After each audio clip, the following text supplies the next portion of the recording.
The satellite team and I are very happy to host all of you for our opening day afternoon keynote, sponsored by Maxar Technologies. We'd like to thank the Maxar team for working with us to make this afternoon's presentation possible. Maxar has been a longtime supporter of the satellite event. I still vividly remember the company outlining its ambitious vision for its then newly established brand back at Satellite 2017. In just 4 years, the company has grown into a world-leading provider of satellite data, helping global businesses and more than 50 governments monitor global change, deliver broadband communications, and advance space operations with capabilities in space infrastructure and Earth intelligence. We have the exciting opportunity this afternoon to hear from Maxar President and CEO Dan Jablonsky. He will provide insight on the future of space innovation from the perspective of a company that operates at the center of numerous satellite supply chains. Prior to his appointment as Maxar's chief executive in 2019, Mr. Jablonsky served as president of Digital Globe until October 2017, when the company became part of Maxar. A former U.S. naval officer and legal counsel, he holds a Bachelor of Science in Mechanical Engineering from the United States Naval Academy and a Juris Doctor degree from the University of Washington School of Law. Interviewing Mr. Jablonsky this afternoon is another very special guest, Emily Calandrelli, host of Netflix's Emily's Wonder Lab and producer and host of Exploration Outer Space, a nationally syndicated educational TV show on Fox Networks that gives viewers a front row seat to some of the most exciting projects in the space industry today. You're all in for a real treat this afternoon. I hope you're as excited about this as I am. I will now happily step aside and welcome to the stage Emily Calandrelli and our opening keynote speaker, Maxar President and CEO Dan Jablonsky. T-minus 15 seconds. 5, 4, 3, 2, 1, 0. Ignition and liftoff.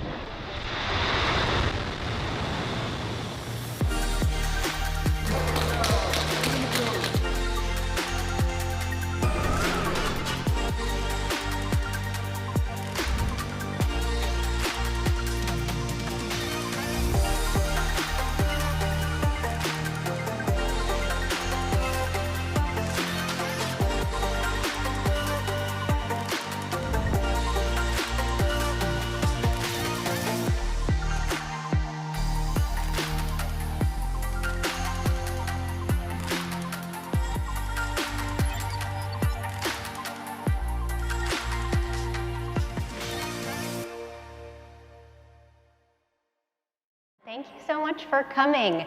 My name is Emily Calandrelli, also known as the Space Gal Online. And today I'm joined by Dan Jablonsky, who's been at the helm of Maxar for the last 3 years. And this is how this is going to work. I'm going to start by giving a general overview of Maxar, which I think will be useful, especially for some of the younger professionals in the audience today, and maybe for some of us who aren't totally familiar with all of the work that Maxar has been doing. And then I have some questions for Dan that I'll be asking, but then after that, we want to hear from you all. So audience questions will work by going to slido.com and entering the code Maxar. You can enter your own audience questions there or just upvote some of the other questions that you see from the audience, and then at the end, we'll ask some of the more popular questions. But for those of us who may be unfamiliar, in space, Maxar's commercial space satellites have been connecting the world for the last 50 years. If you watch the Olympics this summer, chances are that digital signal was carried by a Maxar-built communication satellite. If you, like me, use in-flight Wi-Fi on your flight here, or if you listen to satellite radio on your way to the satellite conference, you probably also relied on a Maxar satellite. Now, Maxar's commercial space technology is also used in government missions. Earlier this year, they delivered the Psyche spacecraft to NASA, which will be launched next year to explore a metal-rich asteroid. They're also building the power and propulsion element for NASA's Lunar Gateway. And this last fact is one that I personally did not know, but it is so cool. They built all 6 of the robotic arms that have been used on Mars. which is just a very cool fact for any company to claim. Now, the other side of Maxar's business is Earth intelligence. They were the first company to commercialize high-resolution satellite imagery, and that imagery is used in many ways today. It's used to power consumer map applications. It's used to support military and intelligence missions for more than 50 nations, and it's used to provide critical data for global events like natural disasters or human rights abuses. Now, 1 billion people daily, a billion with a B, interact with Maxar satellite imagery, whether you're checking a trailhead or hailing a rideshare or simply watching a news broadcast. One of the latest projects that Maxar has been working on is something called World Legion, a set of 6 imaging satellites that will provide a brand new way for Maxar customers to see the world with more frequent passes through the Earth and incredible accuracy and resolution. Now, I am very pleased today to be joined by Dan Jablonsky, who's been at the helm of Maxar, as I said, for the last 3 years. Dan started his career as a surface warfare officer and a nuclear engineer in the US Navy. He became a lawyer and practiced corporate and securities law, which led him to Digital Globe, where he was general counsel and became president. And Digital Globe became part of Maxar in 2017. So again, I have a few questions that I want to ask Dan, but please submit your questions through slido.com using the code MAXAR. So, I've talked a lot, so it's your turn. Dan, I want to start by asking you about the space industry as a whole, which we've all seen flourish over the last decade or so. And last year, there was a record set with $8.9 billion of private investment invested in space companies worldwide. What trends do you think are driving this? I think there are 2 really big things going on. One is the rapid advances in the commercialization of space. A lot of that's been brought down by price points. Launch costs have come down dramatically. That's in large part due to the new entrants and the new technologies being developed. The other big trend is the rapid advancement of the strategic importance of space. So as peer and, I don't even want to call them near-peer threats, but peer and near-peer countries challenge the, what had been sort of a 2 or 3 nation, maybe 5 nation, sort of use of space strategically. It's now, the Space Force is a perfect example of why this is important, but it's being thought of as a national security priority. And as a national security priority, there's a lot of government investment going into that, and a lot of the commercial companies being, started and taking advantage of that, or to take advantage of the government opportunities as well. So exciting times, lots of money coming in, and I think that's just fantastic for those of us that are in space and working with space companies, and provides a tremendous amount of opportunity for all of us. Now, Maxar's civil space business, particularly with NASA, has really taken off in the last few years. How did a company with purely commercial DNA evolve to compete with the Lockheeds of the world and serve these new customers? Well, we do have a lot of history on the NASA side. We were back when it was Ford Aerospace before it became SSL. You have some heritage all the way back to the lunar landings, the last time we did them. But NASA has been working, and this is kind of fun too. We can talk about contract theory and contract themes, but NASA started working on some programs where they said, hey, it'd be great if industry came to us with their solutions instead of us just drawing something up and telling industry what to build.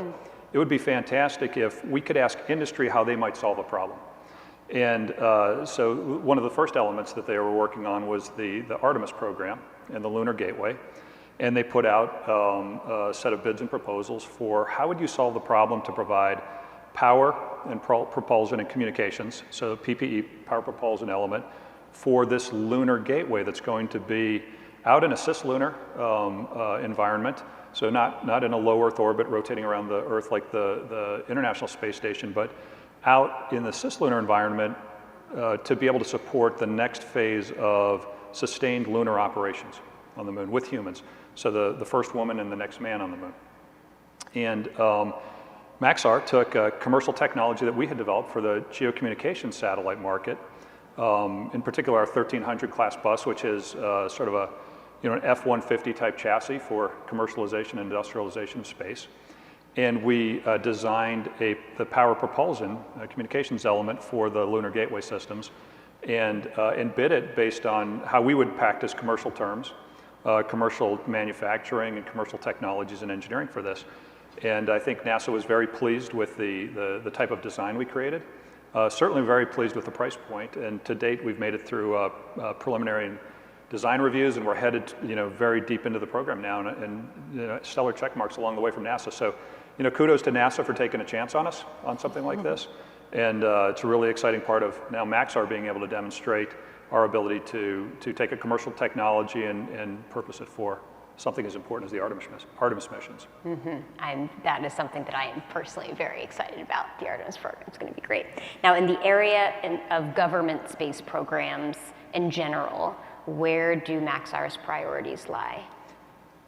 Well, we are participatory in a number of government programs, so not just the PPE program for NASA, but we're doing Psyche, which is I think part of it ran on the clip there, but the exploration of a very large 200-kilometer, what we believe is an all-metal asteroid out in the asteroid belt, and it's massive. If you calculated its mass, it takes up about 1% of what the asteroid belt looks like. And so that's a mission. We can talk a little bit about the propulsion to get there at some point.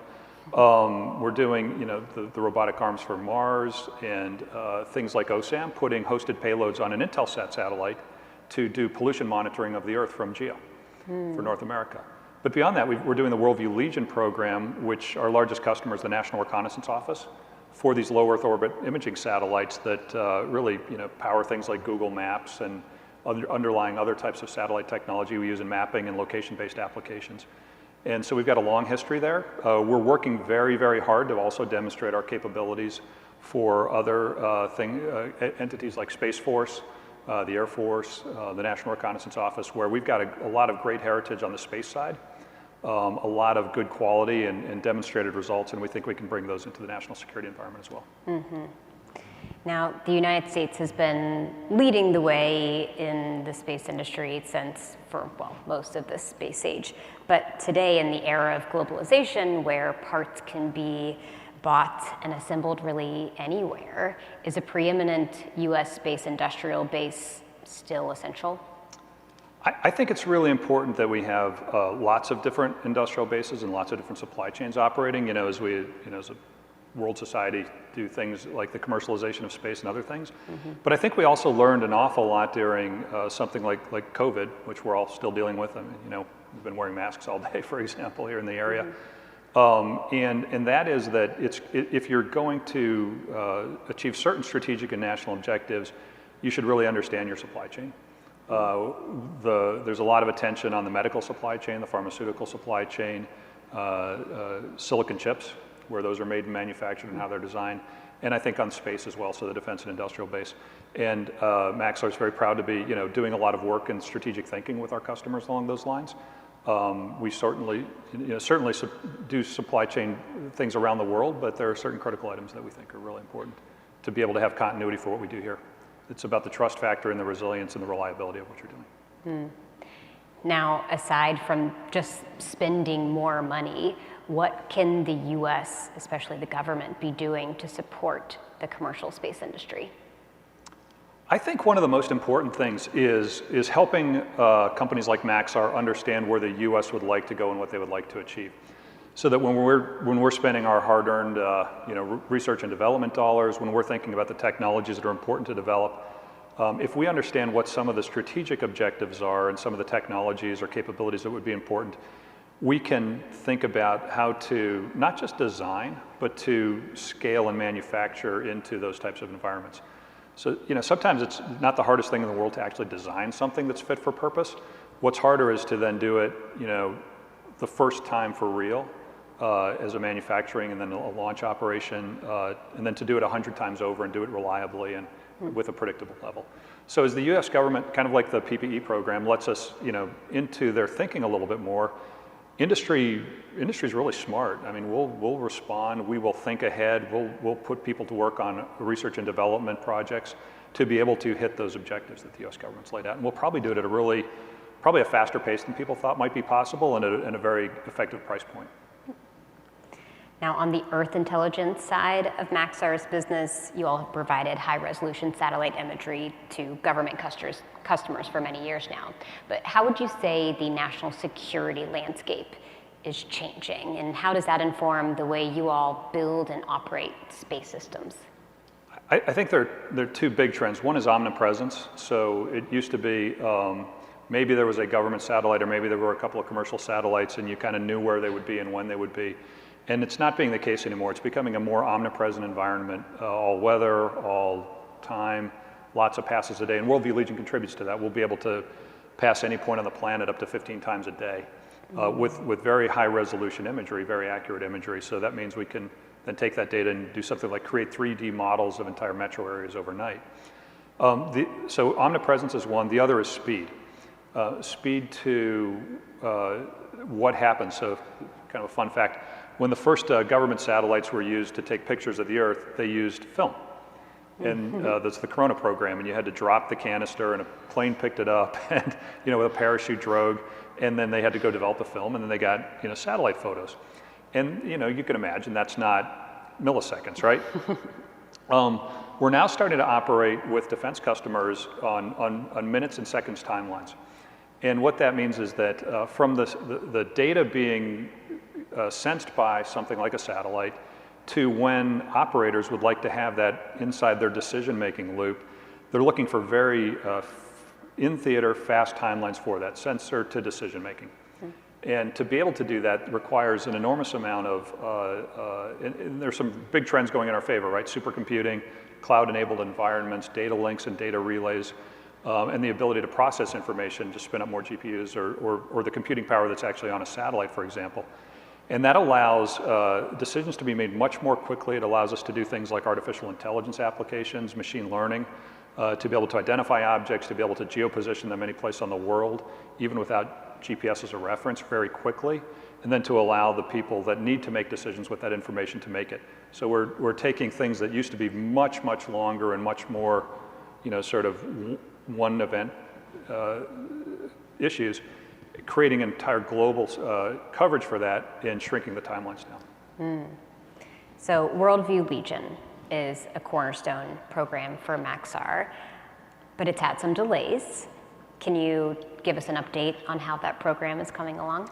Yeah, and this is an amazing program. It's 6 satellites, world-class.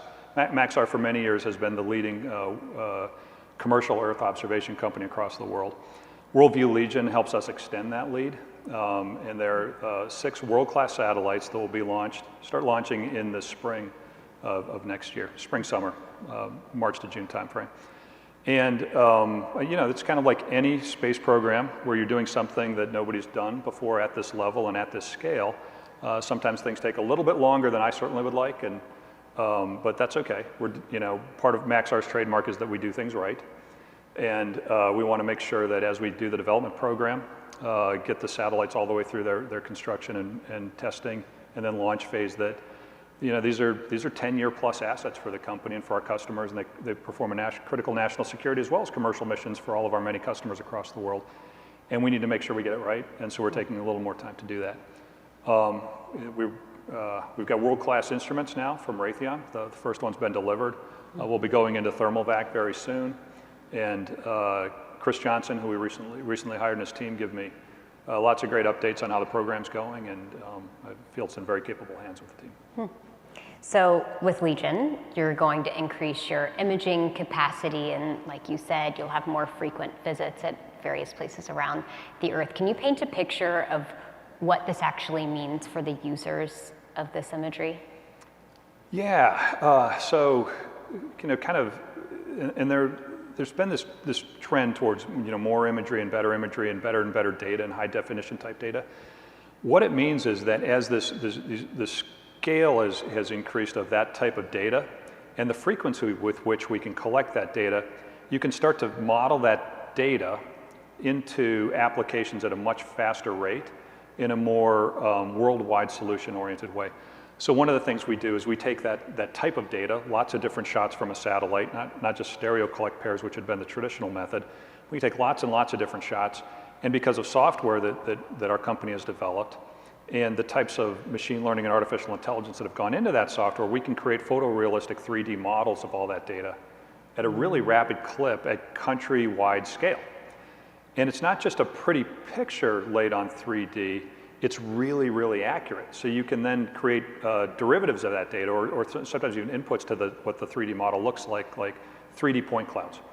And then with a 3D point cloud, you can take any other type of data set. It could be signals, it could be radar, it could be aerial or drones. Your husband works with Anduril, right?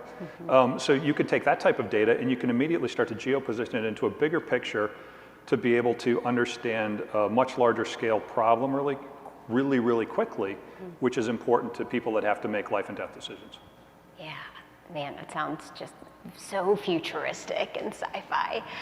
Can you talk a little bit more about delays and how COVID might have impacted your business? I'm sure it's impacted everybody's life and business here, but how has it impacted Maxar? Yeah, COVID sucks. You know? I mean, it just, yeah, it does. Every time you think you're like turning a corner, it kind of Delta variant or something like that. Yeah. So we have about 5,000 employees at Maxar, and throughout the entire COVID situation, we have had between a quarter and a third of our people that never stop coming into work.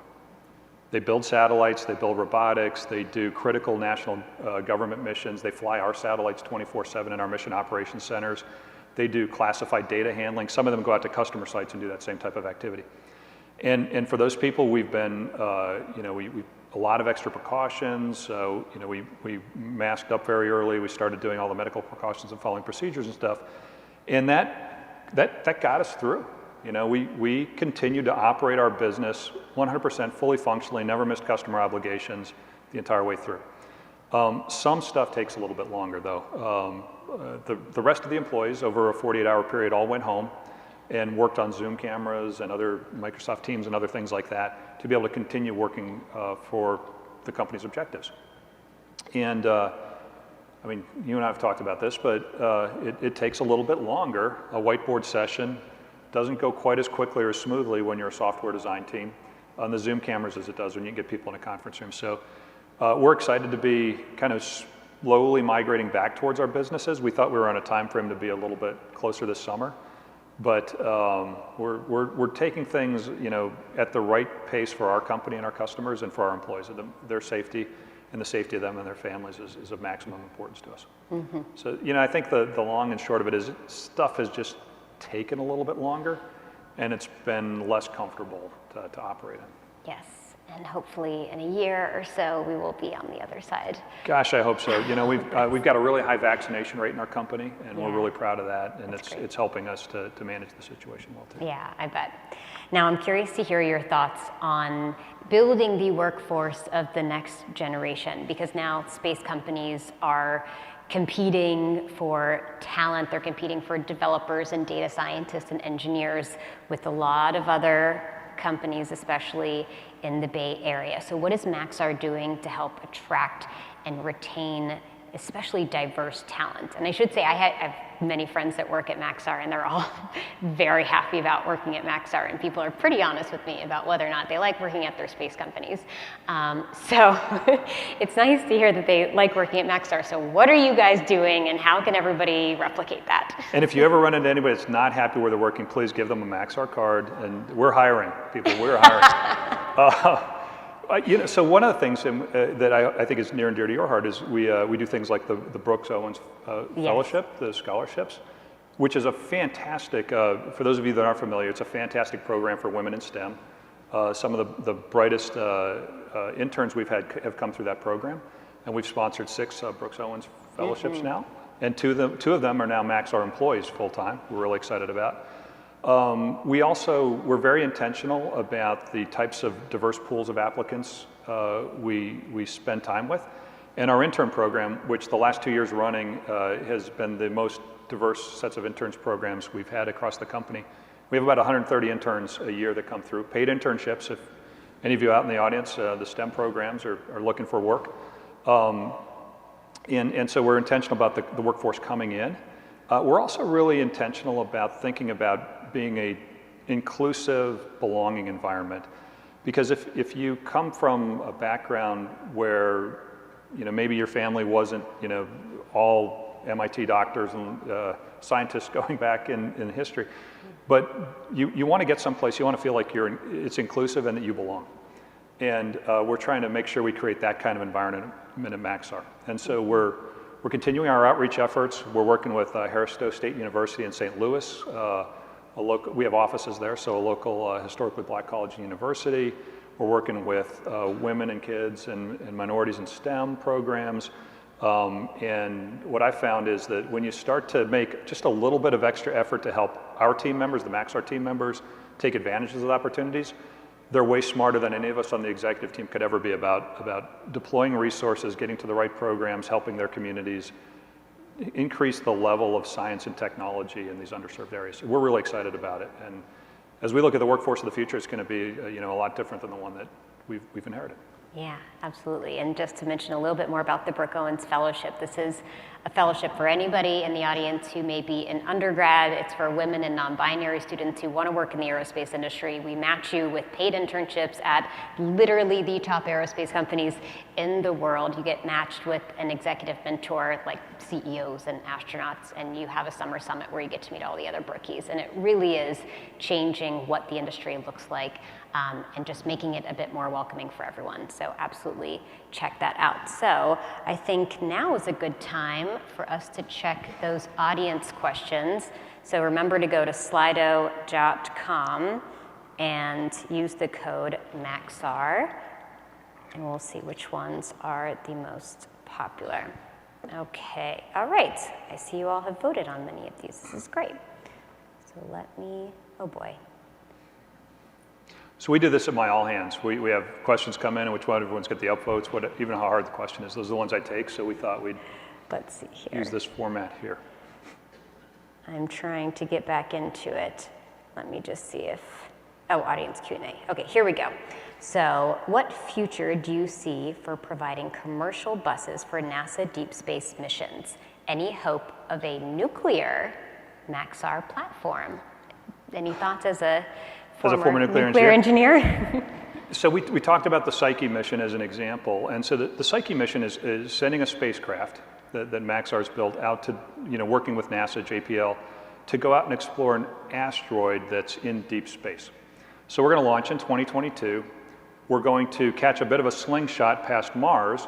And then by 2026, we're going to get out to the asteroid and start doing imaging and interferometers and all kinds of other types of measurements out by the satellite. But that's a long time, right? 2022 to 2026. And as you think about Mars exploration, or you think about the time and distance between just even the moon, it'd be really fun to be able to position stuff around at the rate at which we industrialize other things. So I'm not sure if it's nuclear propulsion or if it's other things. And the existing technology right now is, it's either biprop, it's chem, or it's solar electric propulsion, which is what the Psyche mission will have. And that's what allows it to go these very, very long distances on one tank of gas. I do think that in order to really industrialize space the way we want to, that we're going to have to spend a lot of time and energy and R&D efforts on the propulsion side of it. Nuclear is certainly one of the things that Maxar is exploring and thinking about, and the US government's also spending quite a bit of time and energy at that level as well. We'd like to be able to get to places like Mars and back again without being a lot older from the time at which we left. Yeah, that would be nice. It seems like there's a lot of feelings when the word nuclear is brought up that may not be based in scientific accuracy. Do you feel pushback when you bring up nuclear power? We haven't really felt it at all. I think it's kind of like anything, any technology that you're going to harness. It should be safe, it should be reliable, and it should be cost effective. And if you can hit those three things, then it should do what it's supposed to do, right? That's what we're pushing towards. But I think as you solve the problems at the distances and the vast expanses of what you're trying to do in space, we'll keep looking at different types of technologies for propulsion. All right, so also from Anonymous, is Maxar developing LEO satellites or only GEO satellites? We definitely do both and everything in between. So we are the world leader in making geocommunication satellites. and we're very proud of that heritage. And we launched and commissioned Sirius XM8 a couple of months ago, and we're finishing up right now Star 1D2 for Embratel. Very proud of that heritage. Our Earth imaging constellations that we fly ourselves are actually low Earth orbiting imaging constellations, right? Like these circle the planet every 94 minutes, 17,000 kilometers an hour, and so we've got a lot of heritage there.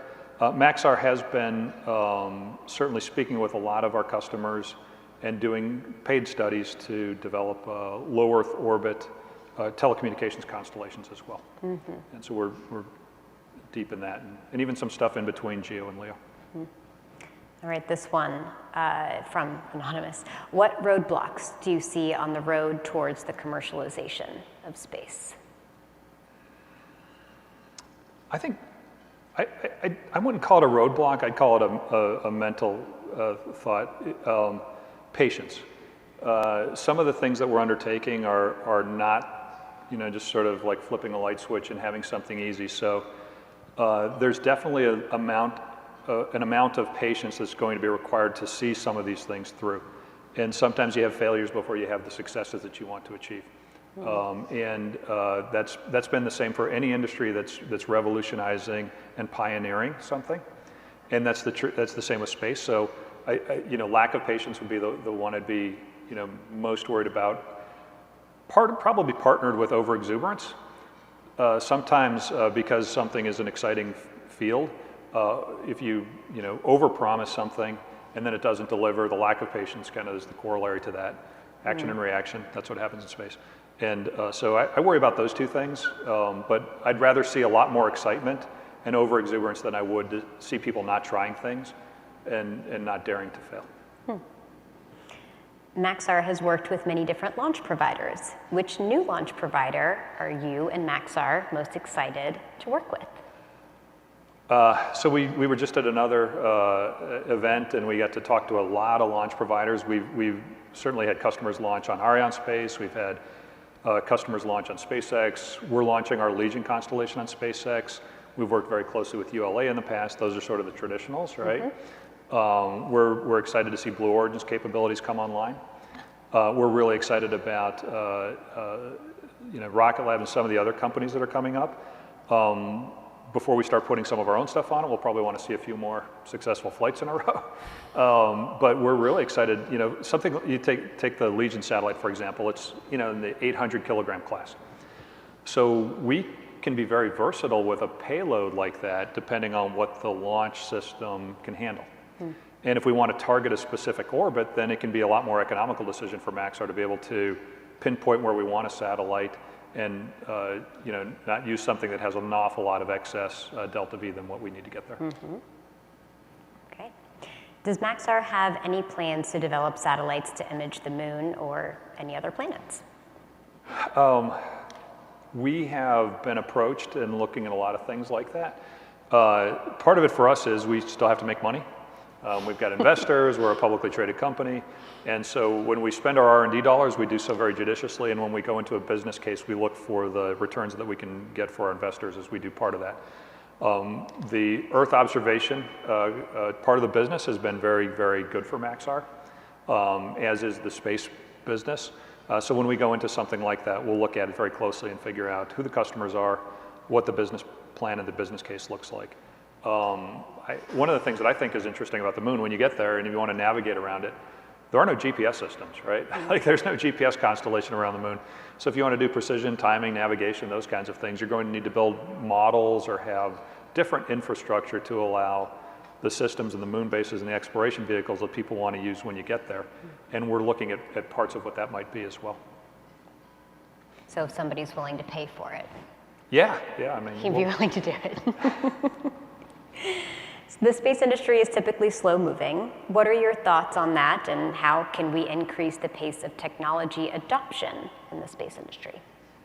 I don't know that it's typically that slow. Mm-hmm. I think you kind of go through peaks and valleys depending on what the opportunity sets are. It feels really, really fast right now. I think there are like 140 plus launch companies, for example, that are having a fast pace of innovation and technological development. The thing that drives it the most is, I think, opportunity and the ability to, to perform a mission set. And we're doing a lot of cutting edge stuff inside our company. We're watching a lot of our partners do the same sorts of things. It's a really exciting time to be in space. Star Trek or Star Wars? Oh man, I'm a Star Wars kid. I know that like half the crowd just went, uh-oh. That's like Marvel and DC, right? Yeah. Yeah, where one's clearly better than the other, definitely. I thought the plot lines are way better in Star Trek, but I was like 8 when lightsabers came out, and everything was a lightsaber. Yeah, Star Wars Land in Disney. Pretty good. Pretty good. It's pretty good. And you can go down there just for an afternoon now, right? I just moved to like 15 minutes away from Disneyland, so yeah, that's in my future. What are the most significant challenges Maxar is facing in today's environment? Just a little bit of a turn there. Man. The war for talent is absolutely one of them. You can't do great things, you can't achieve awesome things as a team and for your customers and your mission partners without having the right people to do it. The right leaders, the right engineers, the right developers, the right critical thinkers. And so that we spend an awful lot of time talking about how we're going to nurture and attract and hire in the best possible people that we can. That's the number one challenge right now. And I think this should probably be the last question. Let's see, maybe a couple more. What do you think are the near-term prospects for satellite servicing? Is Maxar doing anything to make their spacecraft forward compatible with servicing? We're really excited about on-orbit servicing. Part of the reason you put an additional cost and testing and everything into a space vehicle is because you expect it to last for 10 plus years, some 15 plus years. And these are really big, expensive capital assets. If you had this building, for example, the Gaylord, and you said, hey, it's only going to last for 10 years, you would treat this building differently than if you said it's a 30 or 40 or 50-year asset. So we're working on the OSAM mission, the on-orbit servicing and assembly mission, where we're going to go up and prove with a Maxar-built spacecraft that you can, using robots, do minor surgery on something like Landsat, refuel a spacecraft that was not designed to be refueled, and prove that we can do that on orbit. So that mission launches in about, I think, 18-ish months time frame, and we're really excited about that. We are absolutely designing into our spacecraft now the ability to, because the last thing you do with a spacecraft before you launch it anyway is you fuel it, right? You don't fuel it and then start shipping it around and everything like that, putting it on airplanes. The last thing you do before you launch is so it should be relatively easy to, and we've got to work as an industry on standardizations for this, but what would a refueling probe size be that's standardized across all industry? What would a grapple be? Because if you're going to go up and you're going to refuel something, you can't, you got to actually grab it first. And it'd be nice to be able to grab it with a standardized size before you put a refueling probe on the spacecraft. Yeah, for this one, we're going to have to do minor surgery, like cut past the shield, undo some wires, undo some nuts and stuff, and then get into a place where we can refuel. All with robots. That's very cool. Running scripts with artificial intelligence on them. So kind of fun. Cool. All right, now this is the last question. What advice would you give to allow someone to stand out when applying for their first aerospace job? Well, beyond have good grades, I'd say the most important would be come as you are. We're really excited about working with people that are innovative and thinking and aren't trying to act like someone that they think we want. Yeah. Show up as you are. You're way more interesting to us when you're who you are, when you're interesting in your own right, and you're in your own persona. So we're really excited about that. We've got a lot of amazing people we get to work with, and the stories they do and the things they do in their off time and their on time, and we're looking for a lot more of that. Well, Dan, thank you so much for your time today. You have many hats of being an engineer and a lawyer, and your feet in both the military and defense and also the commercial civil space and everything in between. So thank you for sharing your insights about Maxar and about the space industry as a whole. Well, thank you so much for your time as well. Yes. Really, really pleased pleased to do this. Thanks. Absolutely, and thank you all for joining. Thank you. The conference organizers have asked me to remind you to join us back here tomorrow at 8:30 in the morning for day 2, opening keynote speaker, Mr. Sunil Bharti Mittal, chair of Bharti Enterprises and OneWeb, followed by the opening general session, The Future of Satellite Connectivity. So thank you all, and I hope you have a great night.